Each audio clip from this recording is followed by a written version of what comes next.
देखिए उमर अब्दुल्ला साहब 5 अगस्त 2019 के प्रोजेक्ट को नॉर्मलाइज कर रहे हैं। 370 की बात हुई थी, स्पेशल स्टेटस पे रेजोल्यूशन लाया, स्टेटहुड पे रेजोल्यूशन लाने की कोशिश की।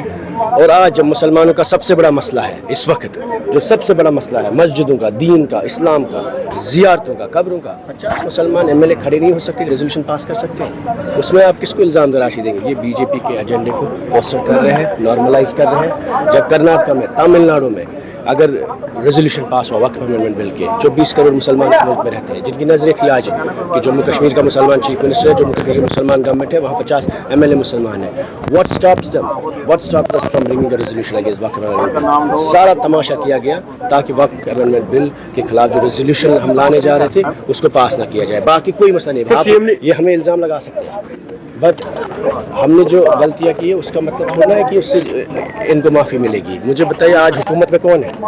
50 सीटें किसके पास है?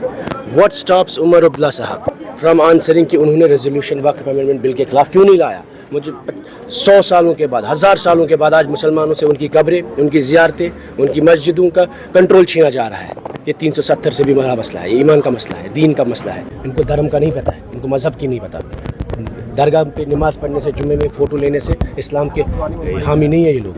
लेकिन जिस दिन 24 करोड़ मुसलमानों के लिए खड़ा होने की ज़रूरत थी, ये टुलिप गार्डन में बीजेपी के उस मिनिस्टर के साथ खड़े हुए जिसने ये बिल लाया, किरण रिजिजू के साथ। जिस दिन इस्लाम को इनकी ज़रूरत थी, मुसलमान को ज़रूरत थी, उस दिन they decided to side with BJP. अगर हमारी कोई गलती पीछे हुई होगी उसका मतलब ये नहीं है two wrongs don't make a right. The most important issue in the history of Indian Muslims is this day, this bill which has been brought together, and history will decide कि which people sided with whom. They decided to side with Kiran Rijiju on the day when the Waqf Amendment Bill order was passed. जिस दिन वक्फ amendment bill आया, मुसलमानों के खिलाफ, उनकी विरासतों के खिलाफ, उनकी मस्जिदों के खिलाफ, उनकी दरगाहों के खिलाफ, उस दिन ये हाउस में नहीं रहे। उस दिन ये 50 लोग यहाँ पे तमाशा करते रहे और उनके चीफ मिनिस्टर, इनके पार्टी के पैटर्न, इनके ministers, they were hosting red carpet for the BJP leaders, BJP minority minister who tabled the bill against Muslims in the parliament. Unfortunately, कोई जवाजियत नहीं है इस हाउस ने। This is the biggest disappointment, that biggest sense of defeat that they are sending the message they are sending to the Indian Muslims कि आप Kashmiri normalise कर रहे हैं, इसको कश्मीरी मुसलमान नॉर्मलाइज करिए। आपने मारे जम्मू कश्मीर में 1987 से लेकर इलाहाक से लेकर आज तक प्राइम मिनिस्टर कुर्सी को चीफ मिनिस्टर किसने बनाया? एक मुल्क को म्यूनसिपलिटी किसने बनाया? इस मुल्क में सैयद सलाहुद्दीन को किसने बनाया?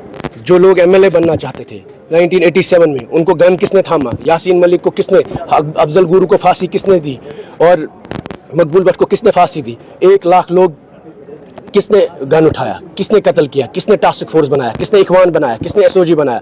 इन बातों पे इल्ज़ाम तराशी हमें नहीं करनी थी, लेकिन मुद्दा मुसलमानों का है, मुद्दा इस्लाम का है, मुद्दा मस्जिदों का है, मुद्दा ज़ियारतों का है। इस वक्त जब 24 करोड़ मुसलमान पूरे मुल्क में परेशान थे और जम्मू कश्मीर की तरफ नज़र दे रहे थे कि शायद कश्मीर का मुसलमान कोई पैगाम देगा उनके लिए, they made them to surrender.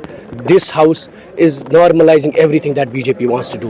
This house has refused to stand with the Muslims of India. This house has refused to stand for the mosques of India. This house has refused to stand for the awqafs of India. This house has decided to support BJP. The day Umar Abdullah should have been in this house supporting our resolution which was against the BJP's amendment. He decided to side with Kiran Rijiju who tabled the bill in the Parliament of India. 2016 में क्या हुआ उसका मतलब ये नहीं है two wrongs do not make a right. 2010 में क्या हुआ हम भी बता सकते हैं, अफजल गुरु को किसने फांसी दी और कब दी। हम भी बता सकते हैं मकबूल भट्ट को किसने फांसी दी। हम भी बता सकते हैं इखवान किसने बनाया, टास्क फोर्स किसने बनाया, SOG किसने बनाया। हम भी बता सकते हैं कि आसिया नीलोफर के साथ किसने रेप एंड मर्डर किया। लेकिन हम उन इल्ज़ाम तराशियों की बात नहीं है। मुद्दा उस वक्त वो नहीं है कि 2008 में क्या हुआ। मुद्दा इस वक्त ये है कि 24 करोड़ मुसलमान, second largest Muslim populated country है Jammu Kashmir, Hindustan second largest Muslim populated. एक ही मुसलमान चीफ मिनिस्टर था जम्मू कश्मीर पूरे मुल्क में और 50 MLA है इनके पास। क्या जवाजियत है इनके पास?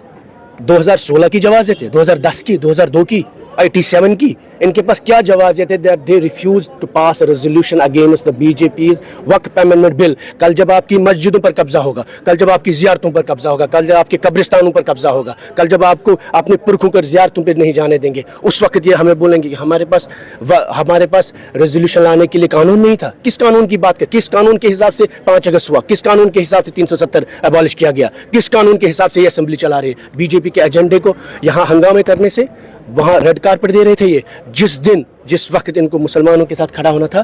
دے supported and hosted red carpet for the BJP MPs.